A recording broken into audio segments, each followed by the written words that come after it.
अस्सलाम वालेकुम। आज हम बात करेंगे वर्टाइगो के बारे में, जिसे हम आम अल्फाज में बोलते हैं चक्कर आना।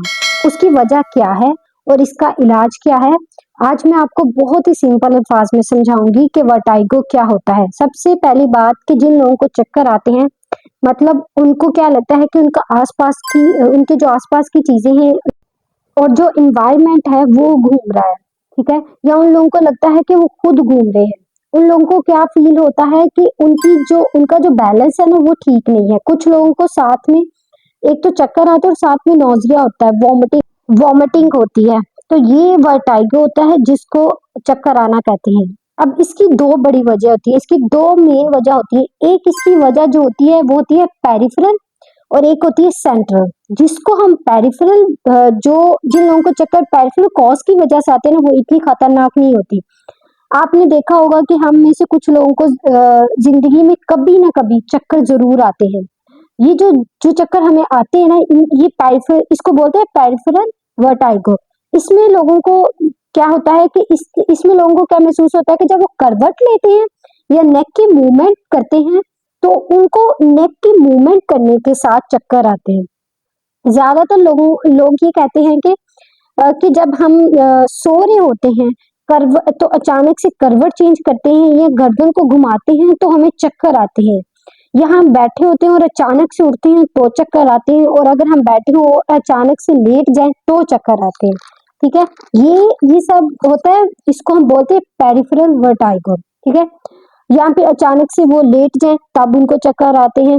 आमतौर पर ये जो पेरिफेरल वर्टाइगो की वजह से चक्कर होते हैं ना वो वायरल इन्फेक्शन की वजह से होते हैं। इसमें क्या होता है कि हमारी जो एक नर्व होती है जो ब्रेन में जा रही होती है, जिसे वेस्टिबुलर नर्व कहते हैं, जो कंट्रोल कर रही होती है हमारे कान के बैलेंस को, उसके अंदर इन्फ्लेमेशन हो जाए तो ये उन लोगों में होता है पेरिफेरल वर्टाइगो। और वो ज्यादातर होती है वायरस के इन्फेक्शन की वजह से। और ये चक्कर का जो सिलसिला है ना ये कुछ दिन तक रहता है, कुछ डेज से कुछ वीक्स तक फिर रहता है और फिर उसके बाद खुद ब खुद ठीक हो जाता है। बाज औकात ऐसे मरीजों को पहले जुकाम होता है या ये ये जो इन्फेक्शन वायरल इन्फेक्शन होता है ना ये मोस्टली उन लोगों को होता है जिनको कुछ दिन पहले या तो जुकाम हो या फिर कान में दर्द होती है, और फिर उसके साथ ही इनको क्या होता है बाद में चक्कर आना शुरू हो जाता है। चक्कर आना शुरू हो जाते हैं, जब चक्कर आते हैं तो उनको ऐसा महसूस होता है जैसे पूरी दुनिया घूम रही है। फिर पेशेंट को चाहिए कि फिर पेशेंट को चाहिए कि वो डॉक्टर को दिखाए। ठीक है, इसमें पेशेंट को डॉक्टर को दिखाने की जरूरत होती है। उसके बाद जो ट्रीटमेंट है उसमें हम एक तो मेडिसिन दी जाती है जो चक्कर को कम करती है, और दूसरा उसे कहा जाता है कि नेक की मूवमेंट, गर्दन की मूवमेंट उसको करने से मना किया जाता है। या फिर उसको नेक कॉलर दिए जाते हैं अकॉर्डिंग टू द सिम्टम्स, कि पेशेंट को कितने सिम्टम्स है, कितने स्वेयर हैं और कितने नहीं। उसके अकॉर्डिंग पेशेंट को एक नेक कॉलर दिया जाता है, सॉफ्ट कॉलर यूज करने के लिए दिए जाते हैं। और फिर मरीज को समझाया जाता है कि परेशान होने की ज्यादा इसमें जरूरत नहीं है, और अगर आपने करवट बदलनी है तो आराम से नेक को मूव करना है। अच्छा, अब इसमें क्या होता है कि बाज दफा कुछ लोगों को सिर्फ एक ही साइड पे करवट लेने से चक्कर आते हैं, लेकिन कुछ लोगों को ये होता है कि उनको दोनों साइड पे करवट लेने से, चाहे वो लेफ्ट साइड पे करवट लें या राइट साइड पे, दोनों साइड पे करवट लेने से चक्कर आते हैं। वजह ये कि हमारे तो दो कान है ना, तो दोनों की दो नर्व है, वेस्टिबुलर नर्व जो सप्लाई कर रही होती है। अगर तो एक नर्व का इंफेक्शन है तो उस साइड पे अक्सर पेशेंट को उस साइड पे मूवमेंट करने से चक्कर आते हैं, और अगर दोनों साइड की इन्फ्लेमेशन है तो फिर दोनों साइड पे करवट लेने से या नेक मूव करने से उनको चक्कर आते हैं। और एक तो ये वजह होती है, ठीक है। और जो दूसरी वजह होती है वो होती है मीनियर डिजीज, उसे हम बोलते हैं मीनियर डिजीज।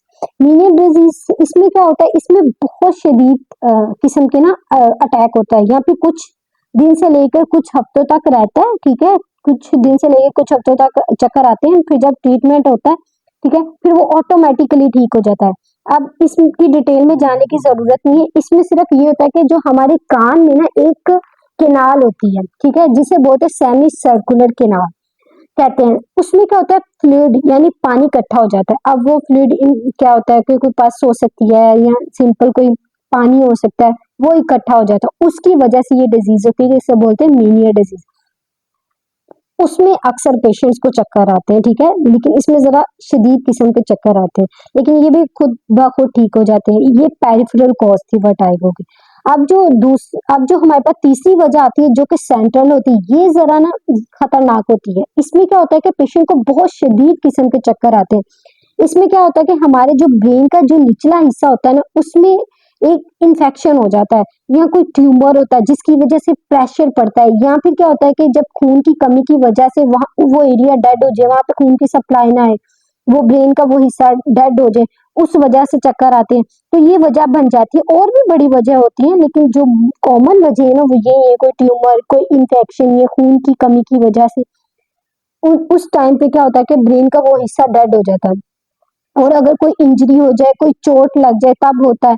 ठीक है, तब ये सेंट्रल वर्टाइगो होता है लोगों को। ठीक है, और अगर इसमें क्या होता है कि इसमें कुछ चीजें, कुछ बातें ऐसी हैं जिनको समझने की बहुत जरूरत है कि अगर तो आपको नेक की मूवमेंट से, गर्दन की मूवमेंट से चक्कर आते हैं तो वो इतनी खतरे वाली बात नहीं है। ठीक है, वो खुद ब खुद ऑटोमेटिकली जब ट्रीटमेंट होगा तो वो कुछ हफ्ते से कुछ दिनों, कुछ हफ्तों तक ठीक हो जाएगी। ठीक है, लेकिन अगर आपको नेक की मूवमेंट किए बिना भी चक्कर आते हैं तो वो जरा जो केस है वो जरा खतरे की अलामत है। ठीक है, उस टाइम पे आपको न्यूरोलॉजिस्ट को दिखाने की जरूरत है और ईएनटी वाले डॉक्टर को दिखाने की जरूरत है।